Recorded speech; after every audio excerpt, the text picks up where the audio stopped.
Welcome back to another episode of Shabbat Shmooze. This week's parsha is Parshat Shelach. I have my notes printed here. I have decades of notes from parsha class. Shout out Ezra Academy. We're going to learn the parsha together because I haven't had time to review it. Okay, this week's parsha, it's a story of the Meraglim. This week's parsha famously tells the tragic story of the Meraglim. The Meraglim were the spies sent to scout Eretz Yisrael, who then returned with slanderous, fear-filled report. They planted so much despair and so much distrust in the hearts of Bnei Israel, but more than that, their words ended up causing an entire generation to die in the desert. Right away, we can see from this the lesson of this week's parsha. Words can either build or destroy. Now, the pasuk that describes the plague that occurred to the spies is very haunting. It's very scary. Vayamutu ha'anashim motzi'ei dibat haaretz ra'a b'magefa lifnei Hashem. The men who spread that evil report about the land, about Eretz Yisrael, they died by a plague in front of Hashem. Like, this is a mic drop moment. We are learning from the Torah the immediate cause and effect for Lashon Hara, and for how careful we need to be with our speech. Now, who do we always learn the most lessons of speech from? From the Chafetz Chaim. There's a story there's so many stories about Lashon Hara, but one story that stands out and really connects to this week's parsha is the story of the man, Reb Meir, who lived in a small shtetl in Poland. He was a basic man, but suddenly some rumors arose and someone accused him of theft. Now, you all know that if rumors start that someone stole, that gets spread like wildfire and everyone's talking and everyone's sharing and everyone's gossiping away, which is exactly what happened in that small town in Poland. Everyone began whispering, judging, condemning, talking about him. His whole business collapsed. His reputation collapsed. He was shunned. Nobody would buy from him. Nobody would associate with him. He was broken. His life was over because of a rumor. Later on, the truth unfolded when they discovered that the thief was actually the son of a very wealthy merchant. And he was a little off, and he decided that he's going to blame Reb Meir and he's going to look innocent when Reb Meir is going to look guilty. The truth came out.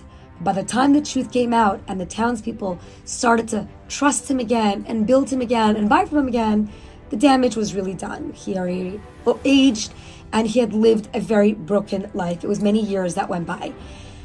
One woman named Rachel refused to spread the juicy rumor, or as they say in this day and age, spill the tea. No, don't spill the tea. You'll get burnt.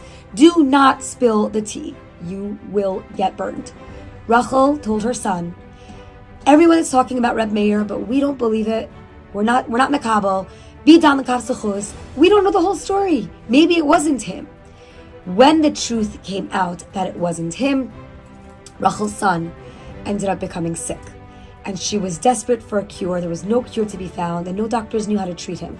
So she picked up the son and she went to the Chafetz Chaim for a bracha.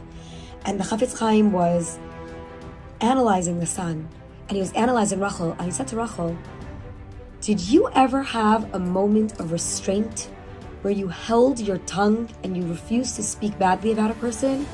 And she began to cry, and she said, yes, years ago there was a man named Reb Meir who was accused of theft, and I just knew that I don't know the whole story, so I told my son, we will never perpetrate this rumor, we don't know the whole story, and I refused to say anything. And the Chafetz Chaim said, in the zechut that you held your tongue and you didn't spread Lashon Hara, your son will have a complete refuah shlema. And within 1 week, this boy had a miraculous refuah shlema. One moment of restraint saved her son's life. One word held back changed the heavenly gezerah, the decree over her head. So I think it's pretty obvious what I'm going to make this week's spiritual homework. 1 week of clean speech. Guys, We see what's going on in Israel. We see what's going on in Iran. We see what's going on in the world. We are living in the times of Mashiach. But we also know that holding back from speaking Lashon Hara is one of the things that we really need to work on in order to bring Mashiach, which is this week's spiritual homework. We're going to be very careful this week with Lashon Hara. Not to hear, not to speak. No gossip, no criticism, not even complaining. Guys, this is a hard spiritual homework. But we really want Mashiach. I really mean business when we speak about Lashon Hara here.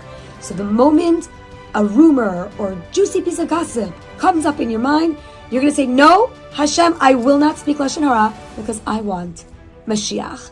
The moment someone asks you, did you hear about so-and-so? Don't spill the tea because you will get burned. Instead, choose the light. Choose the right path. No speaking Lashon Hara 1 week straight. Let's see how much bracha we can bring down into this world. Let our mouths be a vessel for light, faith, and love, and never for Lashon Hara. Love you all. Shabbat Shalom.